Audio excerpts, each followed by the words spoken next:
Hello and welcome back to my channel. Thank you very much for watching. I'm here with Nyomi today and we are talking about feminist messages to teach your children and to show them how feminism doesn't have to be just a feminine thing. Feminism is for everyone, so you can teach your boys to be feminists, and it's just messages to bring up your children in a feminist way. So we will get started. So for me, the first thing that you have to do is to promote equality and the fact that men and women are equal, and you don't have specific gender roles, I guess. Like, I can do DIY because my husband is rubbish at it and they know that it's me who does anything to do with that.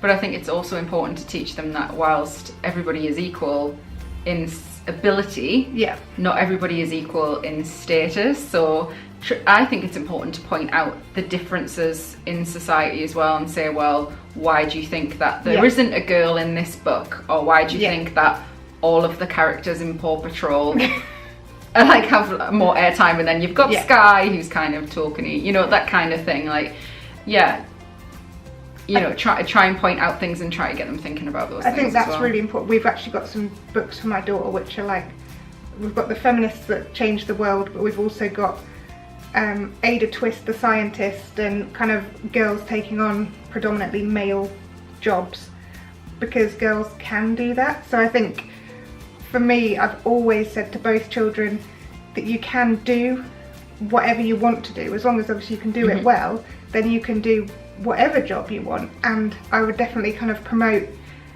jobs that are predominantly male to my daughter, because those are the kind that I was always kind of interested in. Yeah, I think showing them as well about, you know, that sometimes there's bias within things, even schools, the way that teachers talk to children or the way that teachers promote things.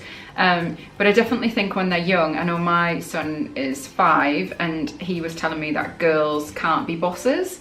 And the reason he thought girls couldn't be bosses is because his head teacher at his school is a man, and he thought that only because that's what he'd seen, it was kind of like that monkey see, monkey do. He thought that all bosses were boys, and you know, that's kind of portrayed in the media around him as well. So I think you're right, showing them, like, say, books, media, like finding those things out, like you can show them where there's like a diversity, and not just, I mean, feminism is about more than just women's rights. It's about, you know, show them diversity, show them, you know, women of colour who are bossing it in those roles, show them, you know, somebody who's disabled, who's doing something that you wouldn't necessarily expect them to do, all that kind of stuff. So, but yeah, we had to have a conversation about a slight argument with my 5-year-old. I was like, women can be bosses. No, they can't. Yes, they can. No, they can't. Yes, they can. So yeah.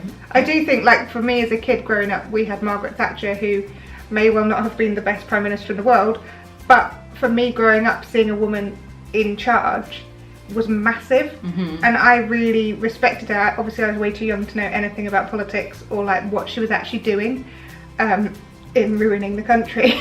But I really, really respected that she was at the top, and it made it seem achievable that that's girls how we could had do that. That's how Arlo and I had the conversation about men being bosses, because it was on election day, and I was trying to tell him that something important was happening and we were going to decide which man or woman, and I was trying to explain it in a way that a 5-year-old would understand. So I was like, which man or woman is going to be the boss of the country? And he's like, well, girls can't be bosses. And I was like, well, one is. Hang on a second. Shame she's Theresa May, but yeah. So the other thing that I was thinking about was the kind of phrase like a girl or like a boy. So quite often when children start school, they'll start coming home and saying, oh, he runs like a boy or she runs like a girl. And I know in that program, The Secret Life of 4-Year-Olds, they say to them, how do you run like a boy? And all the girls were running like in a really masculine way, and you say to the boys, how do you run like a girl? And they're all running like this. And then they said to the boys, run, and the boys ran. And then they said to the girls, run, and the girls ran, and they ran in exactly the same way.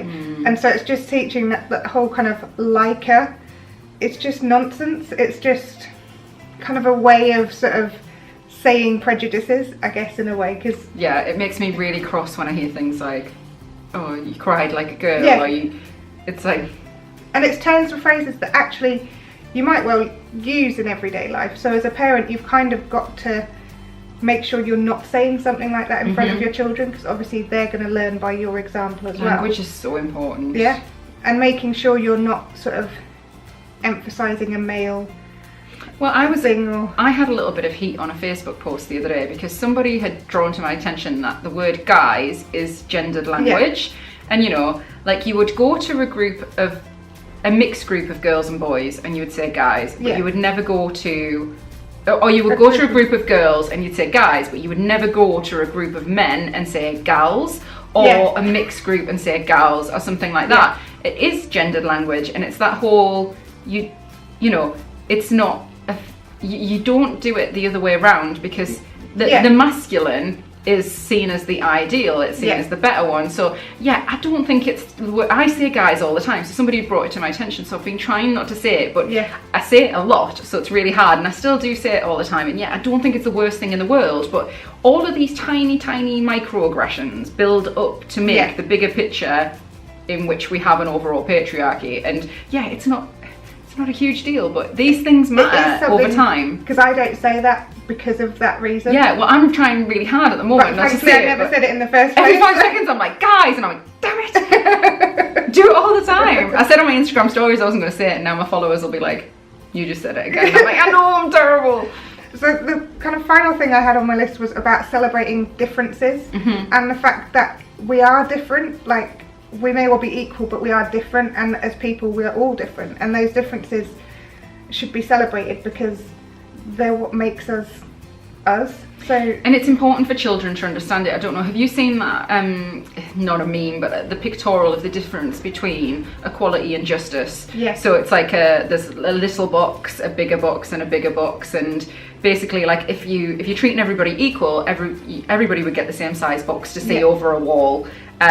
So the tiny child and the grown man would have the same size box, but you know, justice is about, you know, the person who needs more getting more, so that you achieve equality. But it's not, sometimes people go, I'm all for equality, I treat everybody the same, and it's like, well, it actually isn't about treating everybody the same, it's about making sure everybody gets the same, which is a different thing. It is.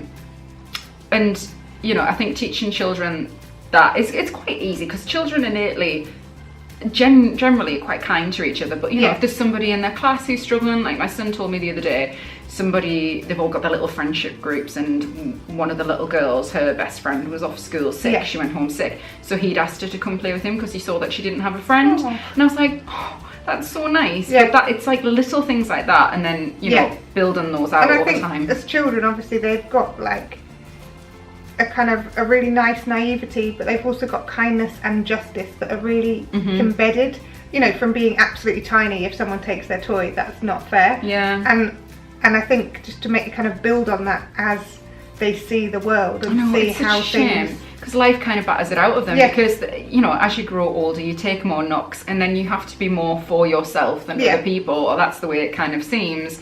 And then it's less about what's fair for everybody and what can I get out of this.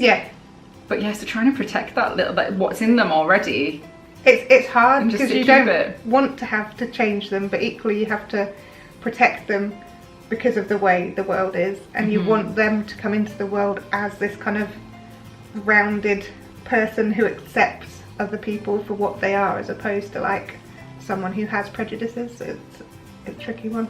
Do you think you approach equality the same with both your boy and your girl, or do you think you're mindful of the differences? Or I think I probably approach it more with my son, because I'm more aware.